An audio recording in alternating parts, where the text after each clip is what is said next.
Welcome, everybody. Thank you for joining us this afternoon. And we're so happy to have you all here today and taking the time to join us. My name is Erin Tobin, and I'm the Executive Director of Adirondack Architectural Heritage. Tonight, you will hear from experts on the topic of grants and funding for historic preservation projects. We will start the afternoon's webinar with Janna Rudler, who's the Preservation League of New York State's Grants and Technical Services Manager. Janna advises nonprofits and municipalities on achieving their preservation goals, offering technical support and referrals to all who seek assistance in their preservation efforts, and oversees the League's grant programs. She'll be followed by Christina Vagvolgyi, who's the Senior Historic Site Restoration Coordinator at the New York State Office of Parks, Recreation, and Historic Preservation. As head of the Community Engagement Unit, Christina oversees the Historic Homeownership Rehabilitation Credit Program, as well as various other programs, including the New York State funded grants, the Historic Business Preservation Registry, and certified local governments. Following Christina, you'll hear from Ann-Isabel Friedman, who's Director of the Sacred Sites Program at the New York Landmarks Conservancy. That's a statewide grant program for historic religious properties. And Ann assists historic religious sites with referrals, grants for restoration project planning and implementation, workshops and publications on repairing, maintaining, space sharing, and fundraising for these unique landmarks. Finally, this afternoon, you'll hear from my colleague, Christine Bush, who's AARCH's Preservation Services Director, who will conclude the program in talking about our upcoming Adirondack Rural Revitalization Program. Christine shares information about historic tax credits, provides technical assistance to historic property owners, along with information on and help writing National Register nominations. So this afternoon, we will focus on those historic preservation grant funds for both project planning and capital restoration rehabilitation. And you'll hear why those two together are so important. We'll discuss the public and private grant programs that support architectural services, as well as bricks and mortar. And all of the presentations will be followed by a question and answer session. Our first presenter this afternoon, who will be Janna Rudler, who will talk to us about her programs with the Preservation League of New York State. Janna, it's all yours. Thank you, Erin. All right, I'll bring up my presentation. I'm here to talk about our grant programs. If you're not familiar with the Preservation League of New York State, let me introduce you. So we are the statewide nonprofit working for preservation in all 62 counties. And we empower New Yorkers to help preserve our cultural heritage through historic preservation. Let's talk about grants. All right. So the Preservation League of New York State offers historic preservation grants in 2 rounds every year. Our grants are partnership grants with the New York State Council on the Arts, and with supporting funding from the Robert David Lyon Gardner Foundation and the Hudson River Valley National Heritage Area. So all combined, we're able to fund historic preservation planning across the state. Our technical assistance grants come around in late summer with an autumn deadline. They top out at $4,000 for a $5,000 project. These are meant to be limited condition studies to proceed repairs, reuse, or limited rehabilitation projects. And we actually just wrapped up our tag round for this year. I can't tell you anything yet, but it was a good one. Coming up after the first of the year, we'll be announcing our Preserve New York grants. And those are a little bit larger grants meant to fund more comprehensive historic preservation planning projects, typically the kind that precede a major capital project. So look for that after the first of the year with a springtime deadline.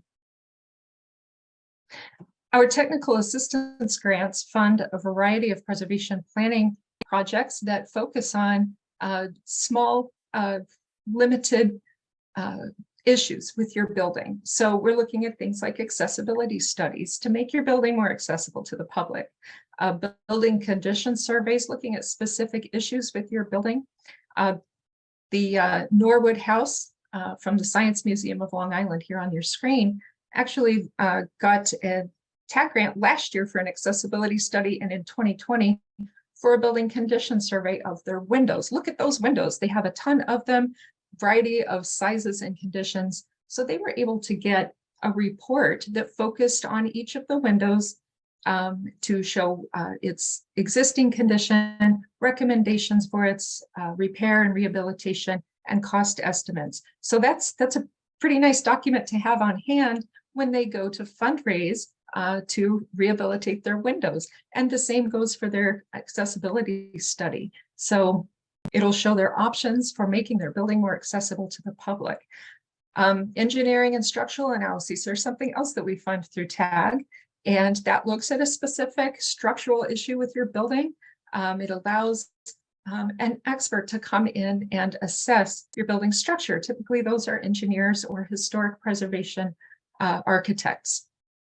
Feasibility reuse studies are useful if you're looking to reuse part of a building or a building on your historic site, and I can help provide your organization with a plan and what is possible for programming in that building.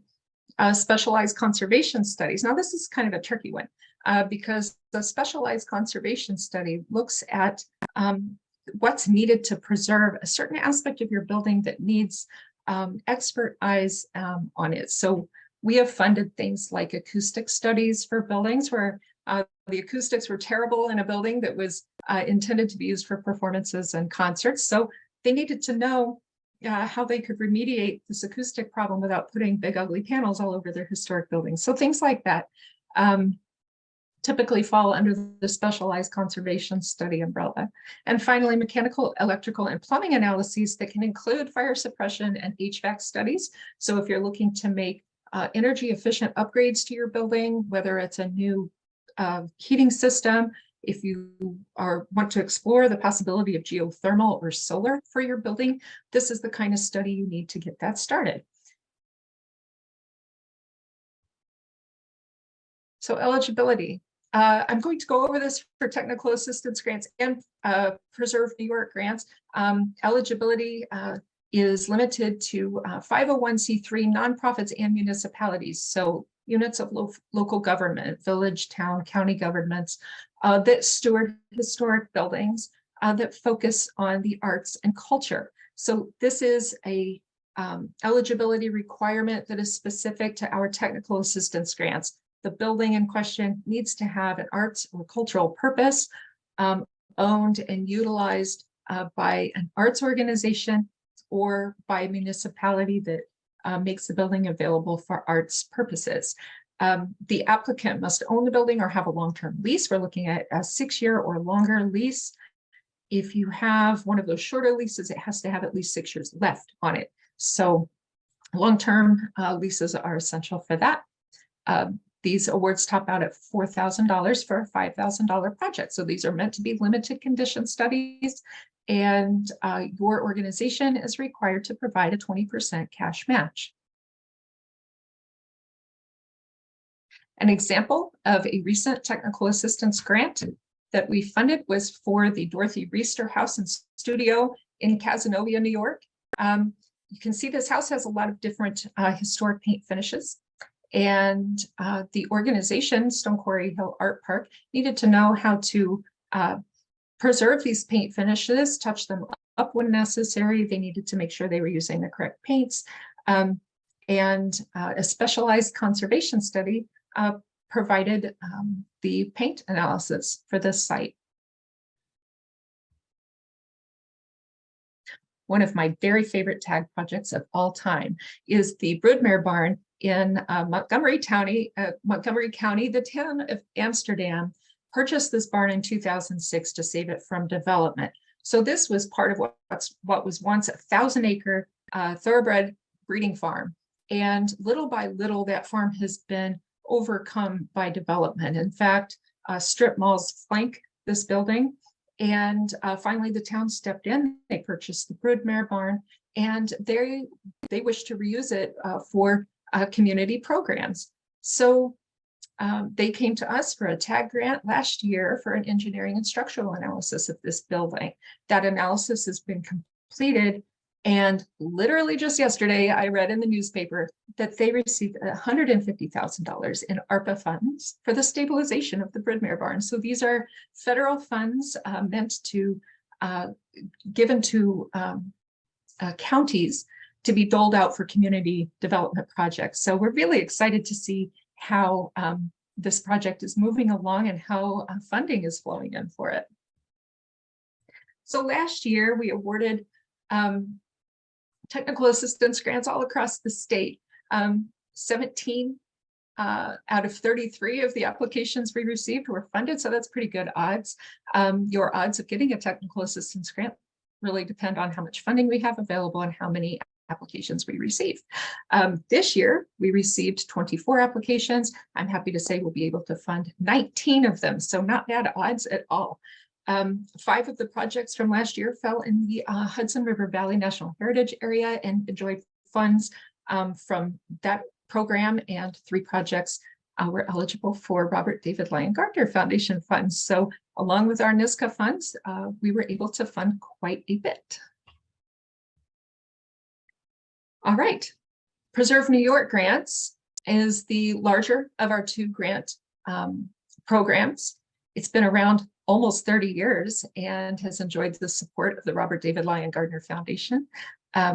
This also is open to 501c3 nonprofits and municipalities only. The applicant must own the building or have a long-term lease. The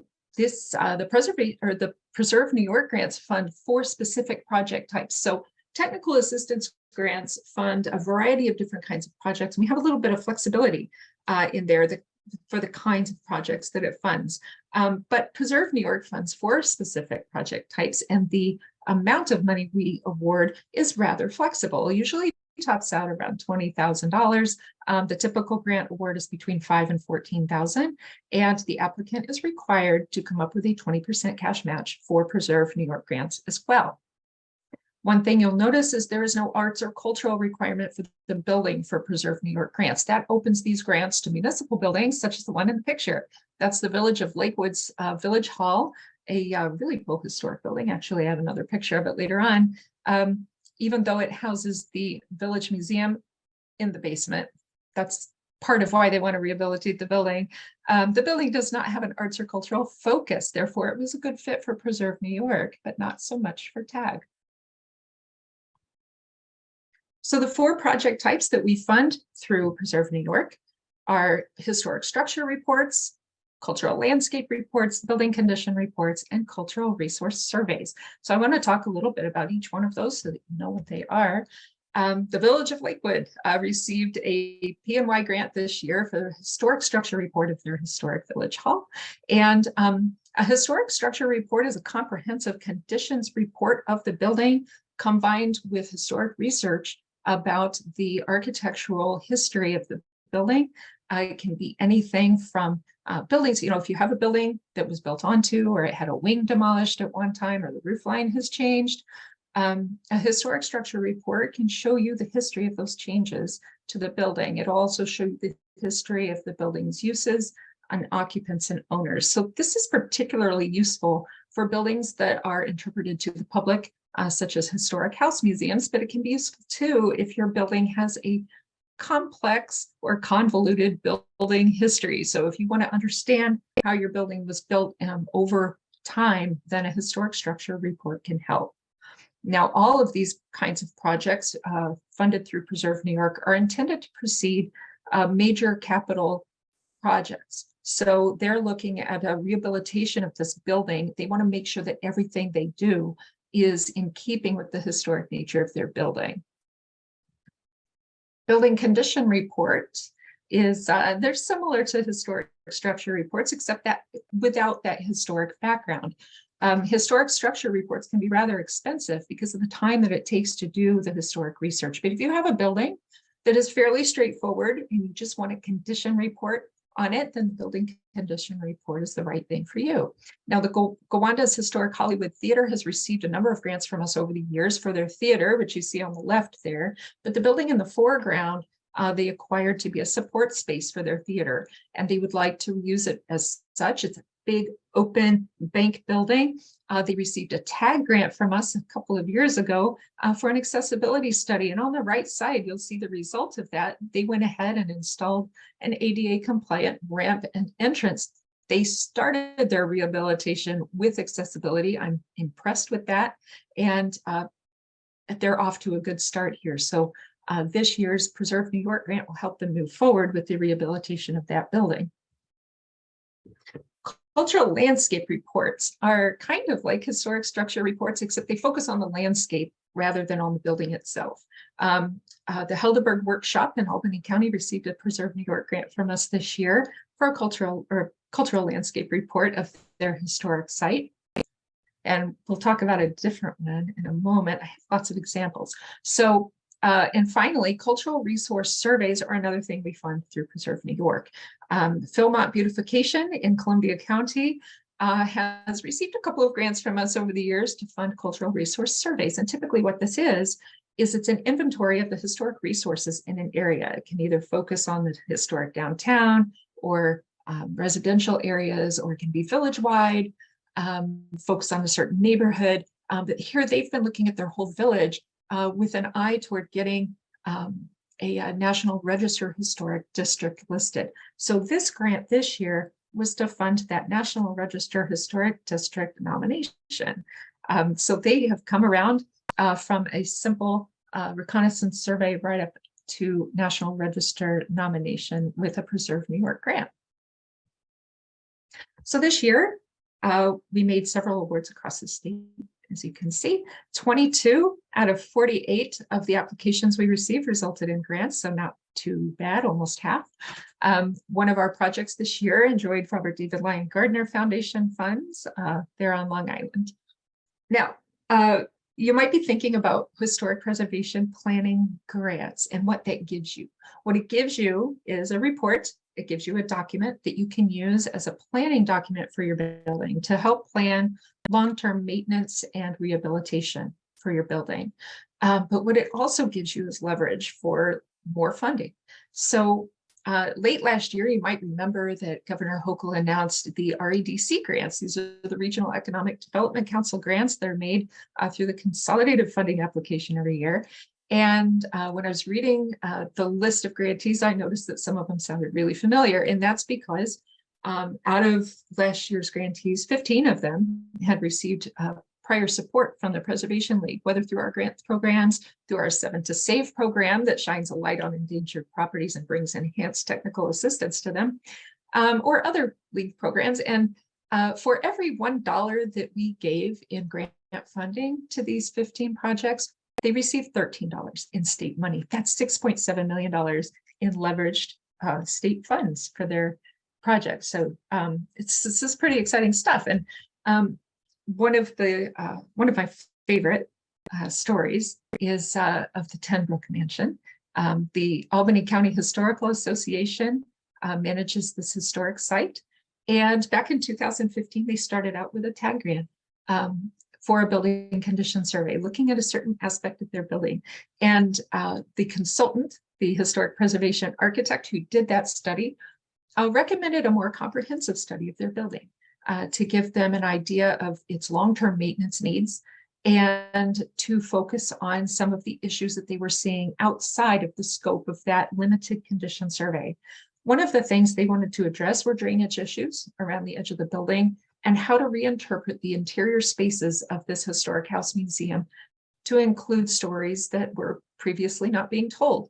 So they came back to us in 2018 for a Preserve New York grant for a historic structure report. So this looked at the building, the architectural history of the building, and the social history of the building, but also gave a comprehensive look at its condition, recommendations for repairs and remediation, and best guess cost estimates. This is a very valuable document. So the Albany County Historical Association went back to the drawing board with that. And they, one of the recommendations to come from that report was for a cultural landscape report. So a little bit more preservation planning was needed to really realize the site's potential, because they wanted to do some changes outside that would impact the landscape. And they were also noticing that their visitors weren't interacting with the historic gardens like they would like. Things like that. So a cultural landscape report followed. It gave recommendations for improving parking, improving walkways, signage, wayfinding, and utilizing a carriage house on the site as a visitor center. That led to a feasibility reuse study. Now, what makes this super interesting, and I'm going to change slides for a minute, I'll come back to this one. The feasibility reuse study that we funded last year through our technical assistance grants was for their carriage house that no longer exists. So how does that work? So the cultural landscape report had discovered the foundation and the remains of what had been the carriage house on the site. And the recommendation was that they use what remained of the thresholds, the stone thresholds, and the foundation and old horse troughs and things like that that were still present to build upon for a new visitor center. It would show how the carriage house tied that property together. It would give additional information about how the inhabitants of the site lived, because honestly, where did their horses live?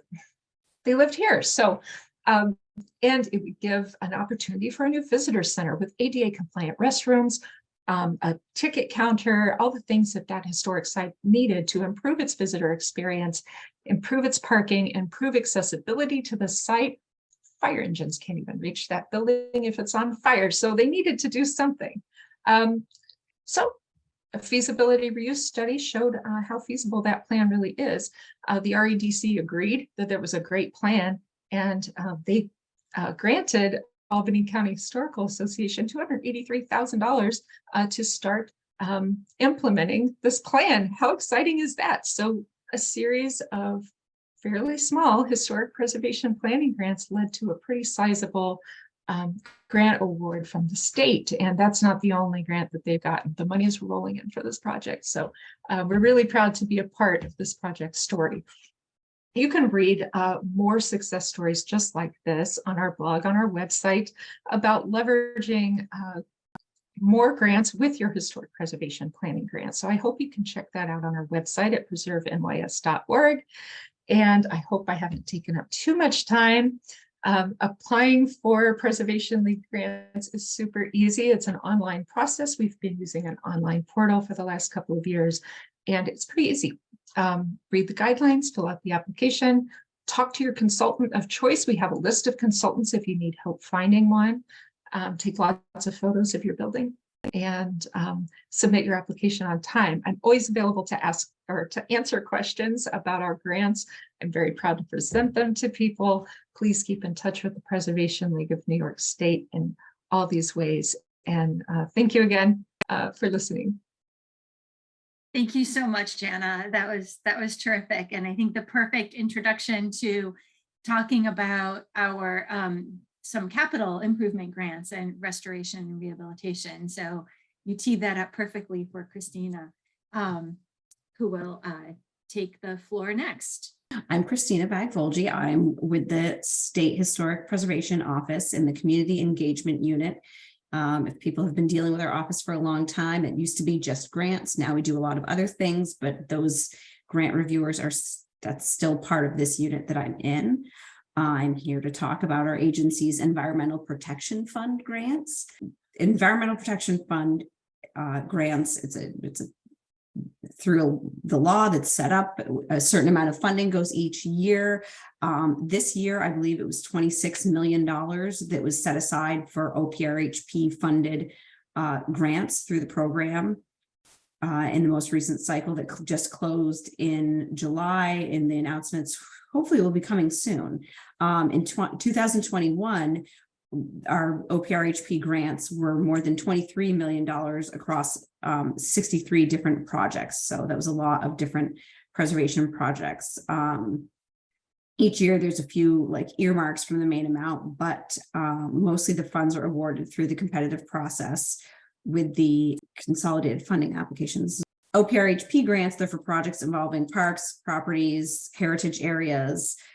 Just like a lot of the Preservation League grants, our grants only go to municipalities and non-for-profits that have an ownership interest in the property. They don't have to be the owner, And I'm not sure what the term is if there's a long-term lease, but mostly it's that they at least have to have the owner's permission. So in the case, there could be a non-for-profit friends group that is working with the owner of a property, and they apply for the grant on behalf, as long as they have the owner's permission to have access to the property and that the owner is willing to comply with any of the regulations that come with the grant. These grants can match up to 50% of the total project costs or 75% in high poverty areas. The awards can be $500,000 or up to $750,000 if the total project cost is over $4 million. So it's a pretty substantial amount of money that they can go towards these projects. There's 3 different types. You can fund development, which is like bricks and mortar projects, acquisition to purchase a property, or planning documents for planning purposes. We can't fund program services, education, salaries, and we can't fund master planning documents. So you could do a historic structures report, but you can't do a master plan with this EPF funding. And then all of these grants, of course, because they're coming from the state, you have to comply with all of the state's policies, all of our fiscal requirements. You have to go through the appropriate review process because you're receiving state funds. So we work very closely with anyone who is a grantee getting this grant through our office, and our grant reviewers take care of that. So I don't want to launch too far into the consolidated funding application, but that's basically all of our EPF grants go through there. It's a portal that allows you to apply. It was created in conjunction with the Regional Economic Development Council's initiative. Basically, it's a one-stop shop for allowing applicants to access multiple state funding sources through one application. So you could be in there applying under multiple categories. It happens to be a preservation project. Maybe you're also looking for money from Empire State Development. So you can fill out one form and the questions are curtailed to what categories you're coming in under. Usually the grant rounds are announced in the spring. And then applications are due at the end of July. So in 2020, there was no round, but usually this is something that happens like clockwork every year. So it's a really great opportunity. An important thing to know is the regional grant administrators. Pretty much for most of our audience today, I think you're probably going to be talking to Sunshine Jenkins, who covers the North Country. She is lovely and wonderful, but the regional grant administrators are really the best first point of contact if you're interested in applying for a grant through this CFA. They can answer your questions about how to apply, the kinds of qualifications that are required, guidance on the contracting process, and what's required for the financials and budgeting and everything. So they can really answer those questions. And then another good person to know is Karen Ferguson. She doesn't have a territory. She covers the entire state, and she deals with pre-qualification for our grants gateway. So any grantee that's applying for these grants has to be pre-qualified, and Karen is the person to go to for that. So really what you all are interested in, I'm hoping, is our historic preservation grants. You can get EPF grants for parks properties and for heritage areas properties, but really it's the historic preservation grants that are most pertinent today. So there's 3 different types of projects you can apply for under the HP category: acquisition, development, and planning. And so those, can be for a variety of things to improve, protect, rehabilitate, restore properties. That they have to be listed on the state or national register of historic places.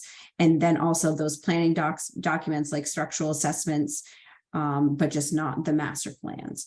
And so a lot of times people will come in for a planning grant, and then we'll see them again a little while later to come in for that development grant.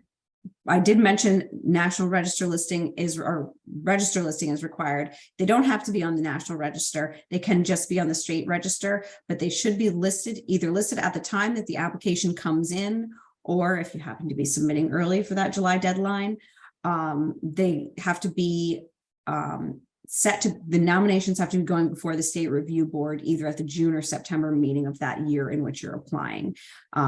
very rarely do they get denied when they're before the board. So that's usually okay in terms of our approvals. They'll make it through the grant application process and they'll get rated.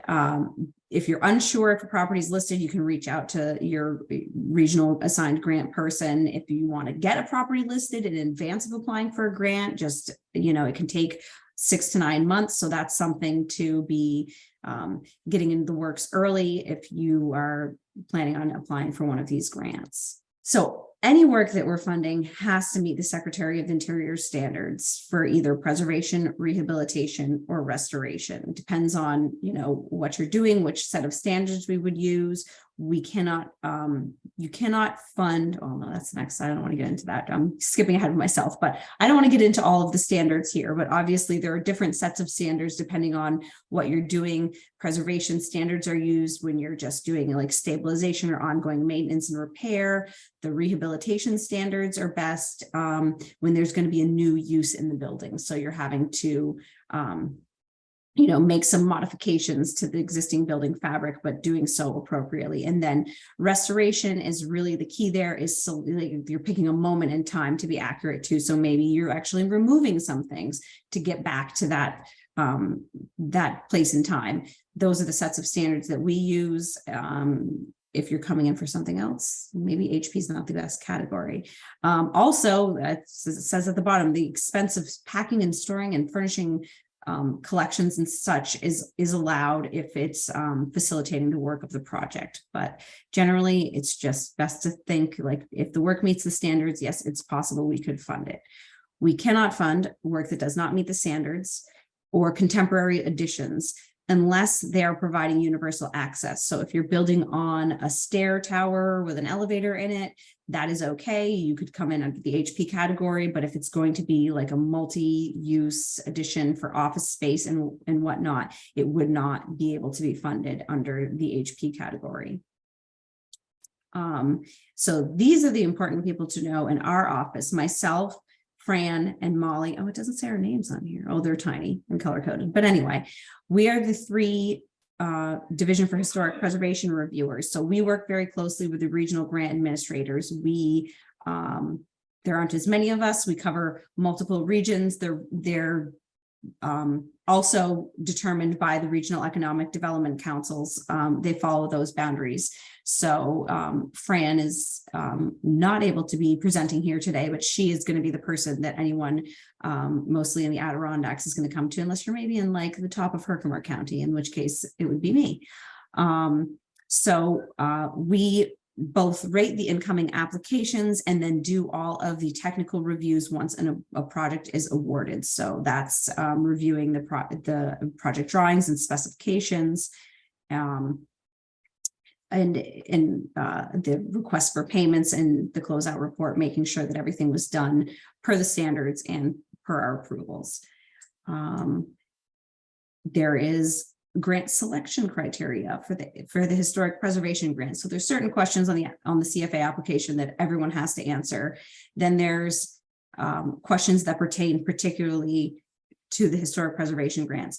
The most important things that we look at on these historic preservation grants are the level of significance and the severity and the immediacy of threat. So for level of significance, if you're coming in for a property that's a National Historic Landmark, you're going to get a lot of points there. If it's maybe just a building that's contributing to a historic district, it won't get as many points in that category. But we're also under that category looking at like how relevant is the work to that level of significance. If it's just that it's a National Historic Landmark, which you're doing maybe some mechanical work and nothing that's really impacting the significant features of the building, maybe it doesn't get as many points. So that's what we think about. And then the severity and the immediacy of threat, that really is one of the most important things with these historic preservation grants, because these monies can be used to really save historic buildings. So if there is a physical threat to the building, if your roof is falling through, make the case for that. There are questions in the application that ask about urgency. There's the opportunity to upload any supporting documents if you have a recent conditions assessment, if you have good photos of the condition and the deterioration, make sure to include those, because that really that does make a big case because it's a big chunk of points. I think if the total score is 100, and this could be possibly 30 points out of that 100 for these categories. All of our projects that come in through the Historic Preservation EPF grants are required to do state review. It's triggered because it's state funding. That all happens concurrent to the application process. So because you're getting the grant, our office has to review the project specifications and drawings anyway. So we do that 1409 review as we're reviewing the project documents. You don't have to separately apply for that. I think that's mostly it for the grants, but so one great example, if you love some great things to look at, is Eagle Island Inc. has successfully applied for 2 EPF grants in the last few years. It's in Santa Clara and Franklin County. The first grant was for nearly $500,000, just a little bit below. It was awarded in 2016 and completed in 2020. It included significant repairs and restoration on 6 of the historic buildings there, including the main lodge, the kitchen, the dining pavilion, the family cabin, the laundry building, and the guide house and infirmary. So, and they also put in a new water and sewer system. So this is some of the pictures from their closeout report. They did repairs to the dining pavilion, to the radial log truss, the brick fireplace, and they replaced a lot of the flooring. Also on the family cabin, they were able to restore the bark on these gable members and repair the balustrades. And our grant territory shifted and I got to cover North Country for a while. And I love when they come in for a payment request because I get to look at all these fascinating pictures, and the people they have doing these repairs are just so talented, and it's really fascinating to see what they're doing out there. They have a current grant that was awarded in 2019, and that was for $600,000. So that's sort of the continuing and another phase of this restoration work. It includes repair and stabilization and replacement of foundations, chimneys, roofs, log work, stairs, porches. That work is underway. I've already approved a few of their payment requests for that, and they're working on several of the same buildings and then a few other ones that weren't included in the first phase. So I was trying to find the best example I could find in the Adirondacks, and this one came to mind because I have actually been reviewing it. So our website is fairly easy to get to. There's lots of information on there about the grant programs, but also these are your 3 grant reviewers. I would say to anyone who's interested in applying, the first stop should be the regional grant administrator with your basic questions. But if you do have technical questions about the nature of the work that you plan to do, certainly reach out to the grant reviewer that covers your territory, the Division for Historic Preservation Reviewer, because we can provide guidance. We cannot help you with your application. We can certainly provide advice. We can't review any parts of your application, but basically right up until the point that you hit submit, we are available to you to consult and provide assistance. And then once you hit submit on that grant, we actually cannot talk to you about it. So I'm waiting for them to make the announcement for this year's round of funding, because I can't say anything to the people who applied this year, but once that announcement is made, then we can, the gates are open. And the other thing too is we are happy to talk to people who don't have a successful application. I've had grantees apply multiple rounds in the past and not get granted. And, they'll come back and say, what did we do wrong? And we'll work with you saying, okay, here are some areas of your application where you didn't score as well. What can you do to improve it? Maybe get some better letters of support, update your conditions assessment. So we're happy to work with the grantees, or the applicants rather, to improve their applications. That's something both our office and the regional grant administrators are happy to do. So I'm just happy that we get to be a part of doing this good work. So I think that's all I have. Thank you, Christina. That was perfect. And lots of good information. Ann-Isabel Friedman will talk next about the Landmarks Conservancy's statewide Sacred Sites program. So the New York Landmarks Conservancy is based in New York City, and you can't see because it's gotten dark, but when we started talking, you could see that I was in Manhattan. But the Sacred Sites program is statewide, and we're a private nonprofit, and the source of our grant funding is privately raised. So every year it varies depending on how much we raise in private funds. But we typically award about 50 grants a year statewide. And we typically have a budget of about $600,000 to $700,000. So our largest grant right now is $50,000, but we fund, on a spectrum depending on the size of the projects. So the Conservancy, as I said, was a New York City nonprofit. Most of what we do is centered in New York City. We're coming up on our 50th anniversary year in 2023.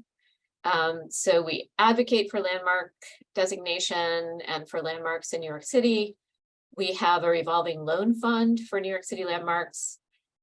We have, among all our programs over the last 50 years, made about $59 million of loans and grants, which have helped leverage in the way that Janna spoke about how an initial Preservation League grant helps leverage other grants, including state grants, like the grants Christina talked about. We've leveraged nearly $1 billion in restoration expenditure. We provide technical assistance like the Preservation League does. And we also do some fee-for-service and some pro bono project management. So the Sacred Sites program was established in 1986. And it was established in response to a perceived threat that was being tossed around in Albany to exempt religious institutions from local landmarks ordinances. This is Beth Joseph, who's a synagogue in Tupper Lake that's received 3 grants over the years for roof and gutter work. So since 1986, the Sacred Sites program has awarded 1,600 grants around the state, over $15.6 million in grants to 835 congregations. And we have congregations that come back to us every 3 years, which is the moratorium between bricks and mortar grants. And we cover the entire state and all faith traditions. And as I said, the grants leverage other sources of funding because our grants need to be matched. And because our grants typically fund only an average of about 20% of project cost, the balance of funds for a large project need to be found beyond the Conservancy. What have we done in the Adirondacks is the question. This is the Church of St. Luke in Saranac Lake. They got a grant from us for stained glass window restoration. We fund work on the exterior envelope of the building, but we also fund initial conditions assessments and architectural and engineering services, plans and specifications, all of the pre-construction work to plan a restoration or repair project on the exterior of the building. And sometimes our technical assistance is more valuable than the amount of money we're able to grant. A lot of what we do is matchmaking, knowing what the size of a religious institution is, how many members they have, how many months a year they may be open if they're a seasonal chapel in the park. How are they fundraising, whether they have an endowment, what they've accomplished in terms of capital projects over the last 10 years or so really informs what we expect they can do in terms of fundraising, matching our grant. We don't necessarily want to pledge a grant for a project that's unrealistic. We want to help them organize their project or their deferred maintenance projects into bite-sized pieces that can be phased over many years. and that's why we have congregations coming back to us sometimes every 3 years. But besides grants and referrals, we also offer periodic workshops around the state. I have to say we've never done an in-person workshop in the Adirondacks, but that doesn't mean that we couldn't at some point do that. And we have an annual statewide open house, which is kind of a heritage tourism day in the spring or summer. Initial grants for project planning are for a maximum of $15,000. And as I said, these fund condition surveys, construction documents, architectural plans and specs, or initial conservation studies, paint analysis. Sometimes if a church or synagogue has been covered with siding, nobody's seen the shingle underneath for many years. And so a paint analysis can help determine what the historic paint colors were, so that they can be returned. This is the Western Adirondack Presbyterian Church in Star Lake, where we funded an initial conditions assessment with a Syracuse preservation architect in 2008. Our grant eligibility is similar to both the Preservation League and the State Historic Preservation Office, except we have this extra category, which is a former church or synagogue is not eligible for our grant program because our assumption is that that institution would be eligible for other sources of funding.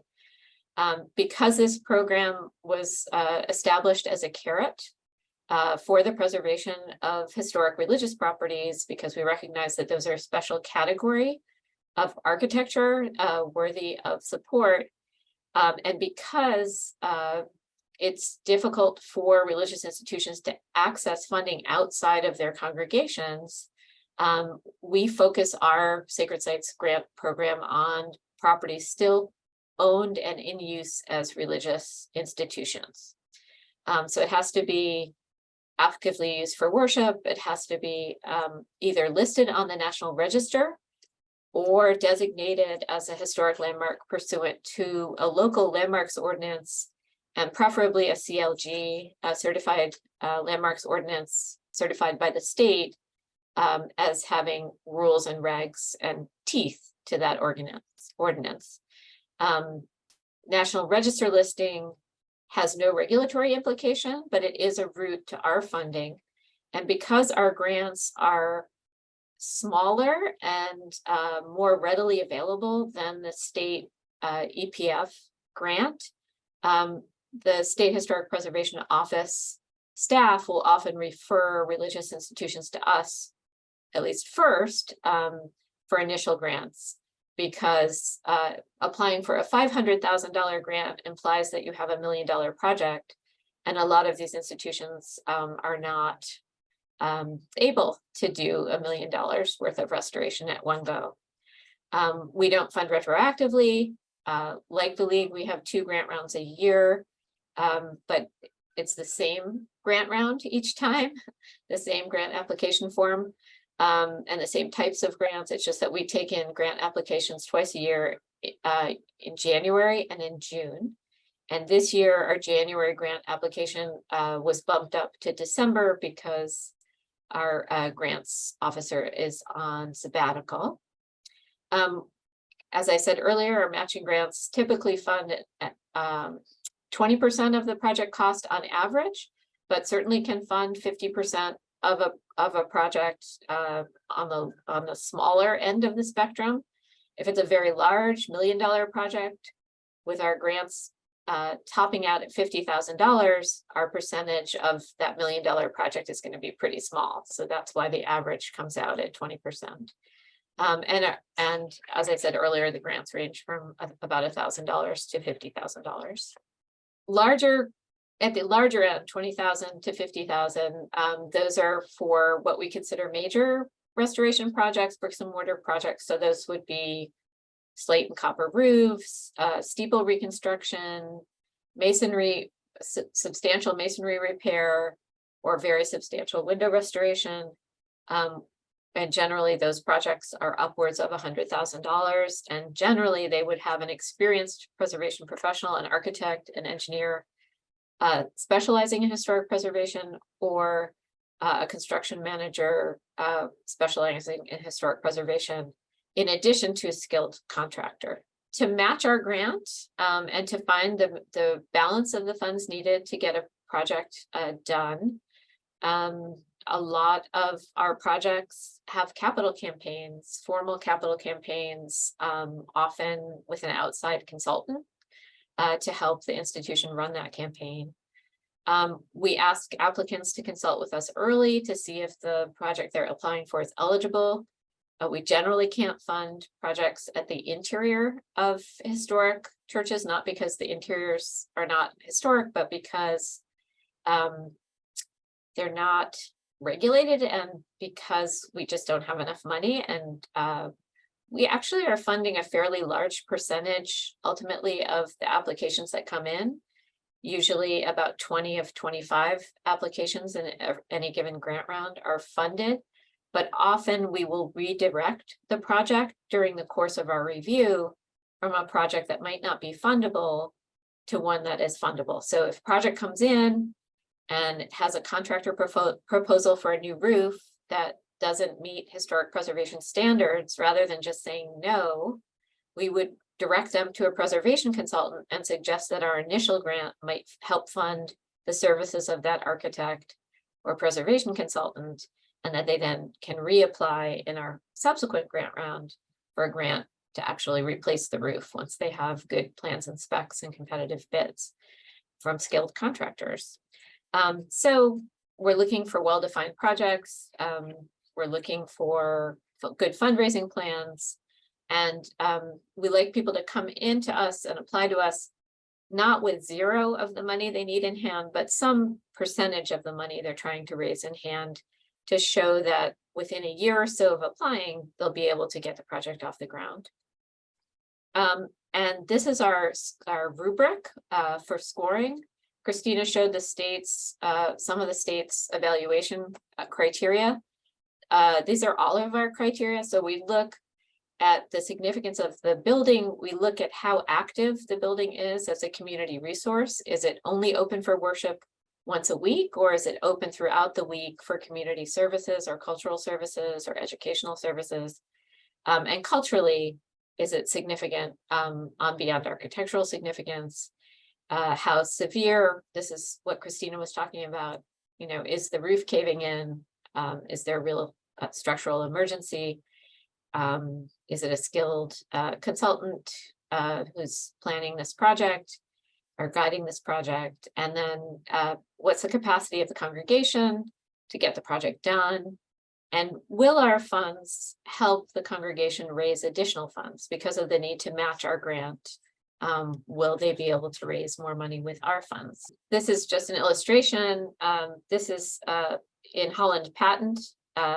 This is the First Presbyterian Church there. And this is a coffee house they run in their basement. They're in Oneida County, about 10 miles southwest of the park. And this is a project that the Conservancy Sacred Sites program collaborated with Adirondack Architectural Heritage on. This is the church in Hague. It's a rubble masonry church, and the tower was collapsing. It was shedding stones, and the church was really at risk. Certainly the tower was at risk of demolition, and there was a lively community campaign, and AARCH was engaged, and they contacted us, and we had AARCH confirm that the church was eligible for listing on the National Register, and that the church would work with AARCH to get the church listed on the formally listed during the course of about a year, while we started talking to them, while the project was going on. And we provided a $25,000 grant towards the $100,000 restoration of the tower. This is the Sacred Sites, the annual Sacred Sites open house I mentioned. This year it will be May 20th and 21st. It's difficult for seasonal chapels in the park to participate in this open house because generally they're not open in May. But in 2022, we held the open house in July, and it was an incredibly hot weekend in New York City and in other downstate communities. and we were at risk of boiling some of our visitors alive. But it's an opportunity for these historic sacred sites to open their doors, to invite folks in, to not just show off their architecture and their history, but also show off the community services that they provide and the cultural programs that they provide. And it's been quite a popular program. We hear a lot from people that they have walked by or driven by this church or synagogue every day on their way to work, but had never been inside. That's probably less relevant in the Adirondacks, where many small communities are very familiar with the local churches. We also have publications. On the right is Common Bond. This is now a digital publication, and it's published about once a year with articles that are relevant to historic religious properties, like this article on stained glass. And we also had published a book 20 years ago now, Managing Repair and Restoration Projects, but it's still available, still in print, and still relevant today. And it's actually free. If you can help us cover the mailing costs, we appreciate it, but we'll send you a copy if you're interested. And that's it for me. Thank you, Anne. Sure. That was terrific. And I think so important to have the balance where there's programs for historic religious properties that are actively used for worship. And as you heard from Janna, for example, the Preservation League's programs are not for historic religious properties. And then Christina's were a mix of the two. Now you'll hear from Christine Bush, who's going to talk about AARCH's new program that's still ready to launch, but our Adirondack Rural Revitalization Program. Good evening, I guess, everyone. Thank you so much. What great presentations we've had. And I think as we're seeing, all of these programs can really work together to really create some amazing opportunities for funding and some really amazing restoration projects. And I'm here today to talk about our program, which is the Adirondack Rural Revitalization Program. We don't have the program sort of together yet, as we're sort of going through the Park Service review process as we put together all of our programming material, but I'm going to just sort of give you a brief introduction today. The program is funded through, in part, the Paul Brune Historic Revitalization Grant Program, administered through the National Park Service. And our program is going to focus primarily on our service area, which of course, many of you know, the Adirondacks is quite an extensive area, but we're mostly going to focus on those areas, those hamlets and villages that are 7,000 people or less in these smaller communities that can really use the support for this investment in their historic buildings. So sort of the goals of our program are really to sort of take this sort of proven concept, how great historic preservation can do to sort of drive investment. It's green, it's embodied energy. It builds community pride. We're developing, some new economic opportunities.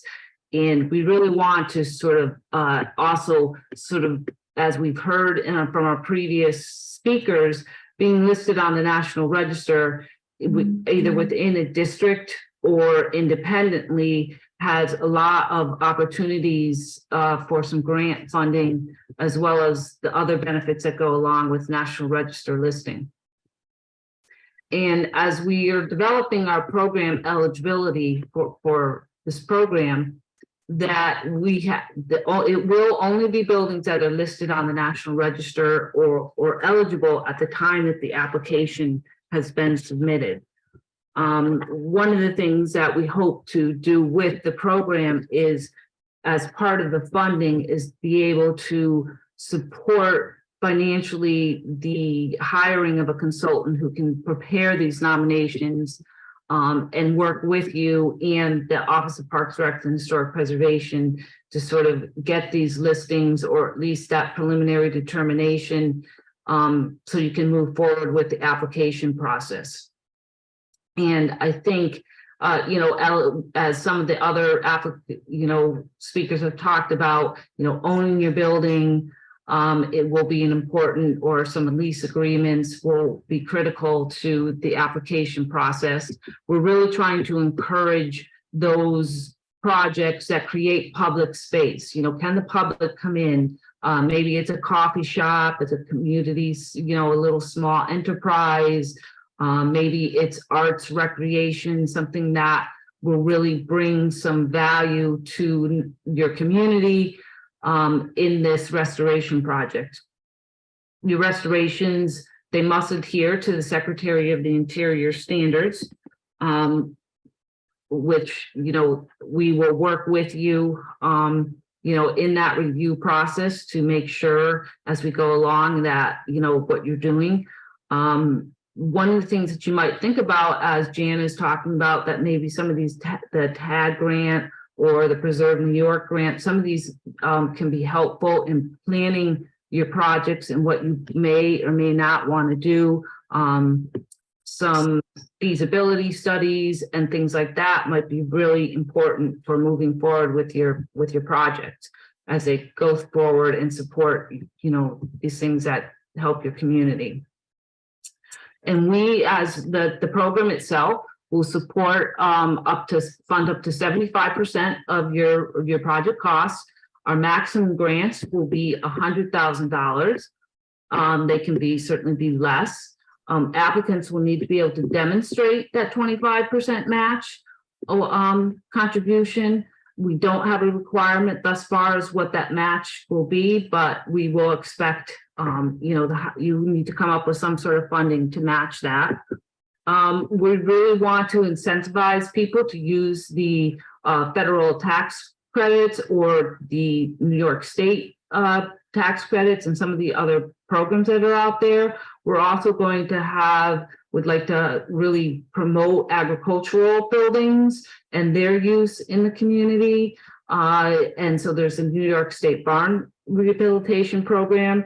We just recently did a webinar on the tax credit program. So if anybody's interested, that is available on our website, on our YouTube channel to view. Residential projects will not be funded. This is really a program that's designed to promote economic development and foster projects that are going to enhance the community and offer some benefit in that way. You can be a private or business. You don't need to be a 501c3 or a municipality. The funding is available to anyone as long as you own that building. And as I mentioned, we really are just in the sort of beginning stages as we start to do our application process. We're really excited to get this going. We hopefully, as long as all of our reviews and everything comes back, we will have our application online in February, early 2023. In May, we'll have the application deadline. July will be July to September. Our review board will be making decisions, and then we'll go back through our review process. And our goal is to have approvals in the late fall, with being able to do a public announcement of our awardees in November. And then January, we'll be able to start awarding those grants. So there is still some time for those of you who might be interested to perhaps file for, maybe a TAG grant or a Preserve New York grant to sort of help plan your project. This is primarily bricks and mortar, so we'll really not be funding, historic structure reports and cultural resource surveys of that nature. While you're thinking about it, please feel free to reach out to AARCH, get yourself on our name of the interested parties. And as soon as we have applications and any additional information available, we can send that right out to you. If you need help verifying whether you are actually within a district, you can reach out to OPRHP, or you can certainly call us at AARCH and we can help you sort of find that. And if you're not listed, we can try to help you, go through the process or find somebody to help you go through that process of preliminary determination. And we're really excited about this program, and we're really thrilled to be able to offer this. This is really something unique for the Adirondacks, and it's going to hopefully be quite a wonderful thing we can offer. Thank you, Christine. We are very excited about this program. One of the things I want to mention is the links here, how things do all work together, and the importance of having a qualified consultant, the importance of a good preservation architect, and the importance of a good contractor. And I think all of the speakers underscored that. This is the sort of project where it really makes a difference to have somebody working on these projects with preservation background and experience. And I think you also heard underscored the importance of National Register eligibility and designation. So we have a question here. Do any of these programs have any funding to help a nonprofit purchase a building? I think that might be Christina. I'll let you answer that. Yes, so you can get an EPF-HP grant for an acquisition grant. You have to obviously make sure that the owner is on board to be selling it to you before you apply, but you could apply for a grant to acquire a building. One thing that I neglected to mention is that all of our EPF grants come with preservation covenants, and those usually last for 25 years. And that's basically just to ensure that the money that we've invested, the state of New York has invested, is protected. So it requires continued consultation with our office if any, substantive work is going to be done in the future. In the past, there was always like a big fanfare announcement of all of the state funding that was going out. This year, it's a little different. And so each agency will be making an announcement on their own. So if you're looking for the EPF announcement, keep an eye on the OPRHP website, our news press releases and everything, because it won't be coming from the governor's office any longer. It'll be coming from our agency. And I hope it's going to be coming soon, because I'm really excited for some of my projects this year. We also got a question about whether restoration work on historic buildings are exempt from local codes. And this is why you need a preservation architect. The New York State Building Code is the rule, and but there is an existing building code, and you want to have an architect who understands the existing building code, the different exemptions for historic buildings, but also how the existing building code interacts with the building code, which is for new construction. We have funded building code reviews through technical assistance grants, so keep that in mind. And I wanted to ask about the sacred sites condition assessment grants and those kinds of projects. Those are available to historic sacred sites in the North Country. And can you talk a little bit about a little more about what you funded through that? Sure. So we have gradually raised the cap on those grants to $15,000. I think based on New York City professional costs, because it's difficult to get a conditions assessment for $10,000 in New York City, although for a very small building, it might be possible. And also a conditions assessment sometimes can engage sub consultants like mechanical engineers to look at your mechanical systems, and that can be part of the assessment.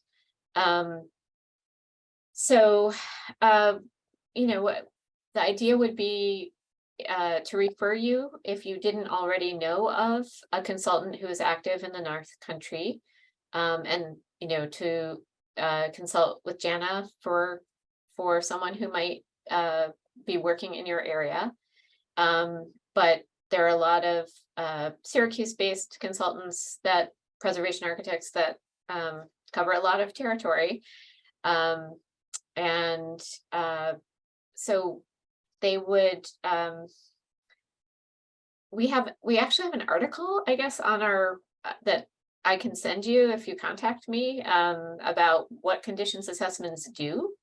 But it's you know, the idea is that it's both a planning document and a fundraising document for a religious institution. So it looks at roofs, windows, you know, exterior skin, foundation. It can look at interior building systems also. And, you know, and then sets a priority for repairs that are needed. You know, obviously, if you have buckets in the sanctuary because there's water pouring through your roof, the roof is a priority. The roof is almost always the priority. Roofs almost always come first before other systems. But if you have a structural failure of your roof truss, you know, you need to repair that before you can replace the roof. So the idea is to look at the whole building, but with a focus on the exterior, and then to set a priority. You know, this particular repair needs to happen within 6 months to a year. These repairs can wait 5 years. These repairs, you should consider that your roof has 10 more years left on it, and start planning for roof replacement 10 years from now. It should also ideally incorporate maintenance plans, things that the institution should be doing on an annual basis, common sense things like cleaning gutters, but also, you know, inspecting attics for pests and for leaks that may not have made their way into the building yet. And then it, you know, it attaches a dollar amount to all of the work that needs to be done. And that then becomes a planning document that you can take to the congregation initially, and then to potential outside funders. Or it can be the basis for a capital campaign where you know you need $100,000 to replace the roof, and that's going to take you a year or 3 years to raise those funds. Somewhere about a year before you have all the money to do the work, you would apply to us for a grant for the roof. But you know, before that, you would apply to us for a grant for plans and specifications to competitively bid the roof. So that's the way those work. We actually have a pot of money, a foundation that has allocated funds to us every year for the last 15 years or so for small rural churches. So that is very applicable in your region. And we want to show them that we're spending that money. We can't spend that money in New York City or on Long Island or in the New York City suburbs. That has to be spent in communities of less than 30,000 people and congregations of less than 200 people with operating budgets of less than $200,000. So generally Adirondack churches qualify in those categories, although not always. So we certainly meet the population restriction requirement. yes. Thank you. There was a question in the Q&A about, this is another Sacred Sites question about National Register eligibility versus designation and how that intersects with Sacred Sites program eligibility. Sure. So we would like you, so National Register listing requires both someone to research and write the nomination, and it's essentially a 10-page essay on the history of your congregation, the architecture of your building, the history of the community, you know, any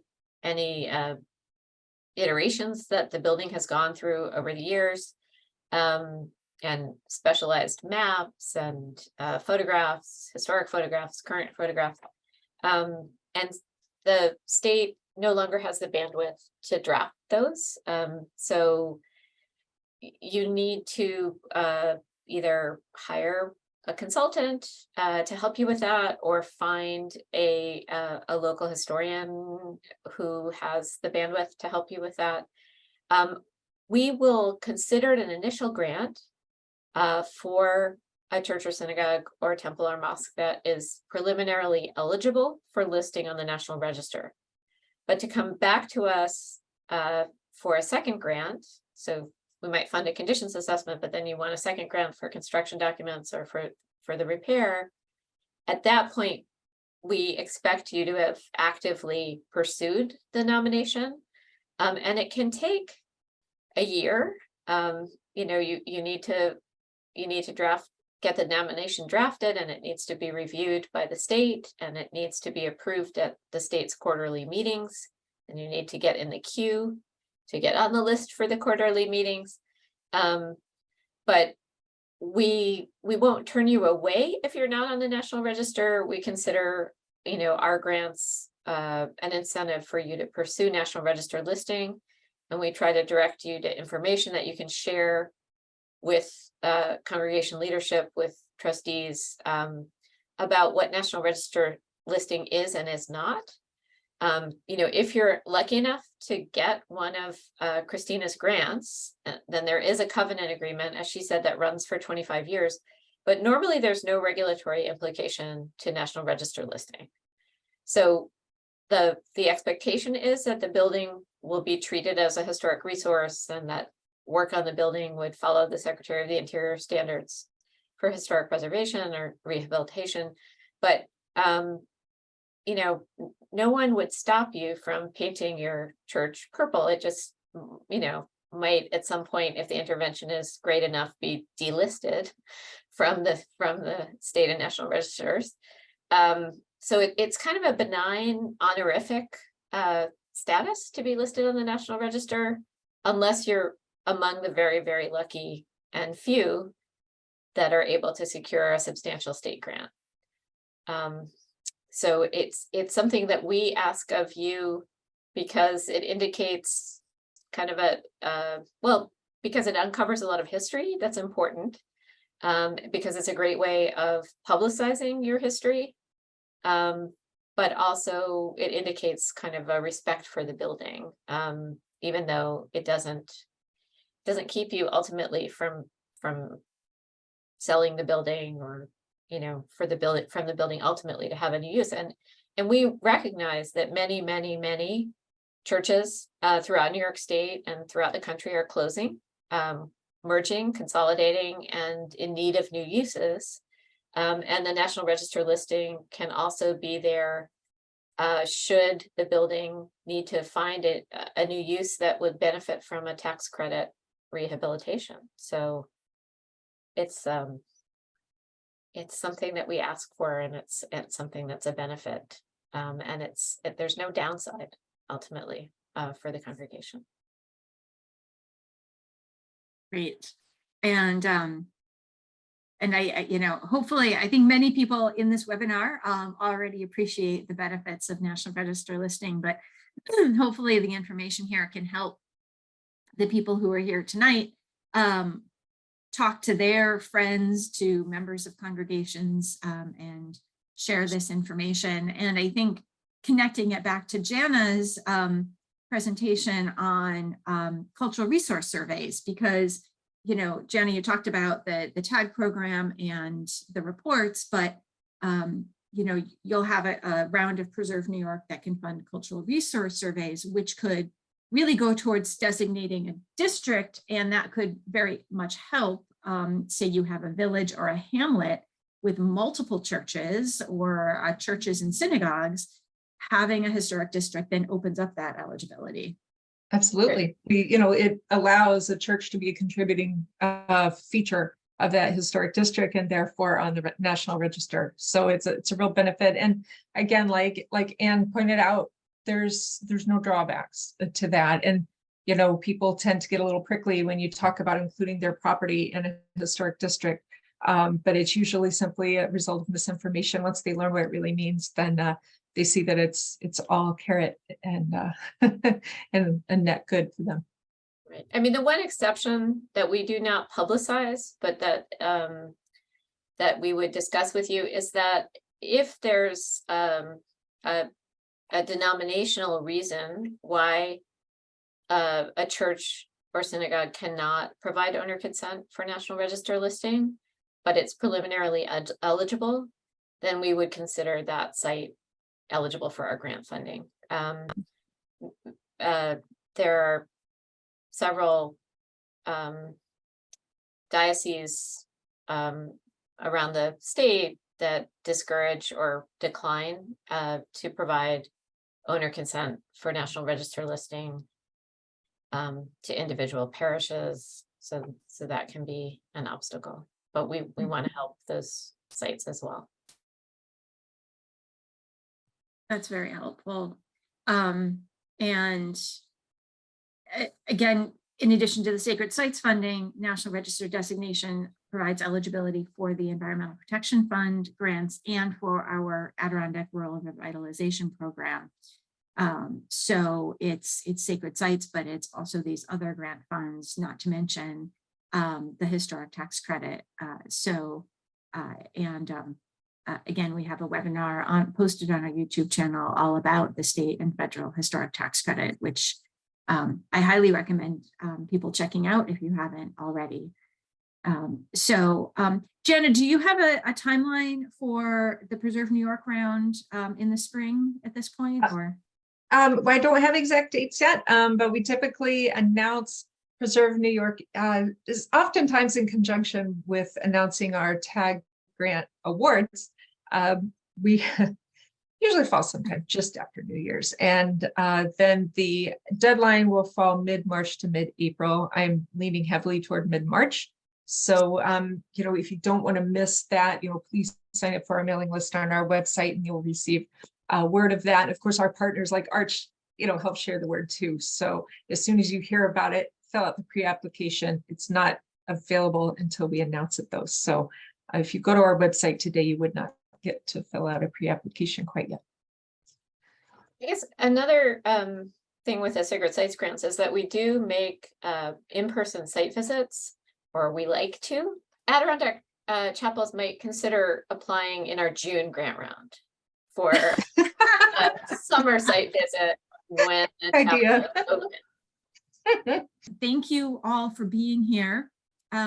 This program supported through the Adirondack Foundation's Generous Acts grant, which allows us to organize it and bring in these wonderful speakers. If you were here and feel so inclined, we would love it if you would consider making a small contribution to AARCH to also support this program and others. The Generous Acts grant covers our honoraria, but not our staff time, and we every little bit helps. And I hope that you also are members of the Preservation League and the New York Landmarks Conservancy, our partner preservation nonprofits who provide so much support throughout New York State. And of course, we are so grateful to our state agency partners at the New York State Historic Preservation Office, who we've had in these 3 webinars, we've had a SHPO speaker at every one from a different unit. So it's great to have you here. It's okay. We don't need to solicit donations because you're already paying your taxes, hopefully. So I think that is it. Well, take care, everybody. Thank you. Thank you all for being here. And we will see you soon. Bye-bye. Thanks. Thank Bye-bye. you.